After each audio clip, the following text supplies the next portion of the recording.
నీచమైన బుద్ధి సంస్కృతి ఉన్న నాయకులు పార్టీ అంటే చంద్రబాబు నాయుడు, తెలుగుదేశం పార్టీ ఉన్న కూటమి. సిగ్గు లేకుండా ఈరోజు ఎంతో మంది కోట్లాది మంది ప్రజానికం, కోట్లాది మంది భక్తులు వెంకటేశ్వరుని పూజించుకుని దైవంగా ఆరాధించుకునే వెంకటేశ్వర ప్రసాదంలో మంచి కొవ్వు కలిసింది, జంతువు కొవ్వు కలిసిందని చెప్పని ఒక ముఖ్యమంత్రి స్థానంలో ఉండి ప్రపంచవ్యాప్తంగా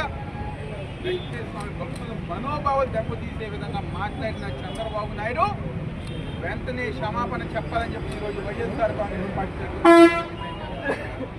అదేవిధంగా చంద్రబాబు నాయుడు చెప్పగానే ఊపుకుంటూ వచ్చి ఇదే కనకదుర్గమ్మ దేవాలయంలో కడిగి నేను సనాతన ధర్మాన్ని కాపాడుతానని చెప్పని ప్రజానికానికి అబద్ధాలు చెప్పిన పవన్ కళ్యాణ్ మళ్ళీ నువ్వు ఇదే కనకదుర్గమ్మ గుడికి వచ్చి మళ్ళీ అమ్మవారి ఎట్లు కడిగి ఆంధ్రప్రదేశ్ రాష్ట్ర ప్రజానికానికి నువ్వు క్షమాపణ చెప్పాలని చెప్పని వైఎస్ఆర్ కాంగ్రెస్ పార్టీ ప్రభుత్వ పరిపాలన చేతగాక సంక్షేమ పథకాలు అందించలేక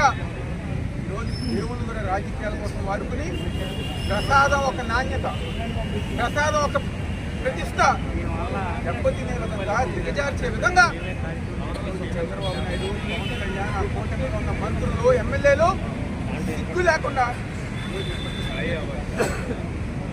గత సంవత్సరం సెప్టెంబర్లో మాట్లాడారు చంద్రబాబు అంతా ఒక డైవర్షన్ పాలిటిక్స్.